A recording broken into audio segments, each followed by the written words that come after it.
Ever stop and wonder what's really happening when you read a story? Well, in this explainer, we're going to peel back the curtain on reading itself. We're going to find out where the magic and, the meaning really comes from. So let's dive in. So let's just start with the most basic question of all. You pick up a book, you read the words, but where does the story's meaning actually come from? Is it something that's just locked inside the text waiting for you to find it? Did the author hide it in there, or is it somewhere else entirely?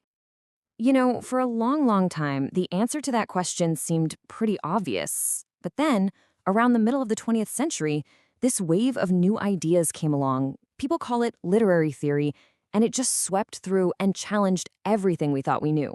It was a total revolution in how we think about stories. Okay, so to really get a grip on this massive shift, we first have to talk about something you use every single time you read. The thing is, you probably don't even know you're using it. It's like an invisible lens. See, here's the thing. Nobody comes to a book with a totally blank mind. We all bring our own set of beliefs and assumptions about what makes a good story, about people, about the world. And that set of beliefs, that's your lens. It shapes everything you see on the page, often without you even realizing it's there. So, with that in mind, let's take a look at the traditional lens. This is the one that was king in English departments for decades. And honestly, it's probably how most of us were taught to read in school.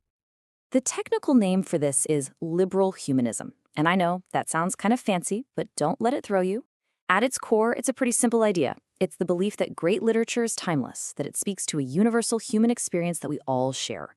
It's all about focusing on the text and only the text to find that deep, unchanging truth. So the unwritten rules for this kind of reading are pretty clear. First, a great book is supposed to rise above its time and place. Second, all the meaning you could ever need is right there in the words on the page. You just have to look close enough. Third, it believes that deep down, human nature never really changes. That's why we can still relate to something written hundreds of years ago. And the whole point of reading carefully, as the critic Matthew Arnold famously said, is simply to see the object as in itself it really is. So, to put it simply, liberal humanism sees a book as this perfect, self-contained little treasure chest. And our job as readers is to carefully open it and find the universal truth that's tucked away inside. It's a really powerful idea. But then, well, everything changed. And this is where it all gets really interesting. The arrival of theory wasn't just about offering a new lens. It was about shattering the whole idea that any lens could ever be perfectly clear. It started to question, well, everything. This right here is the absolute core of the whole shift. Liberal humanism says meaning is found. It's a thing you discover inside the book. But theory comes along and says, nope. Meaning isn't found, it's constructed. It's something we actively build using the tools of our language, our culture, even our politics. All of a sudden, the book isn't some stable object anymore. Now, theory isn't just one single thing. It's really a huge family of different ideas. You've got Marxism, psychoanalysis, all sorts of stuff. But what's fascinating is that most of them are built on a shared foundation of 5 core and, sometimes pretty challenging ideas.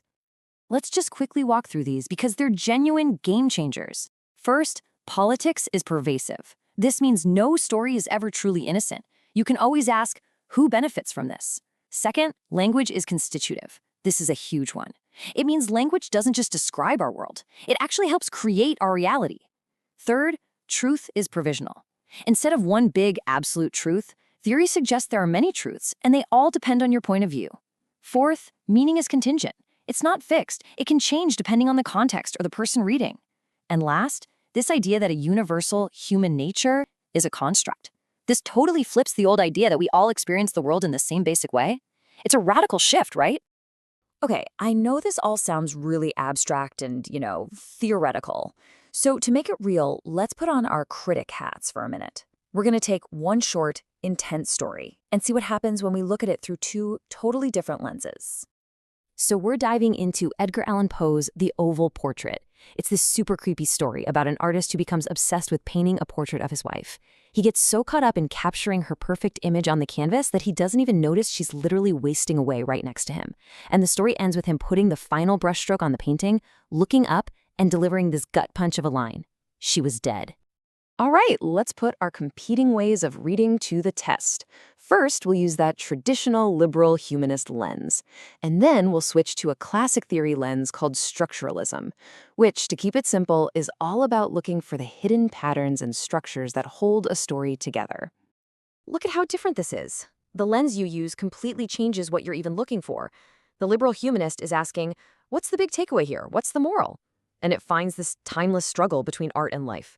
But the structuralist asks a totally different question. How does this thing actually work? How is it built?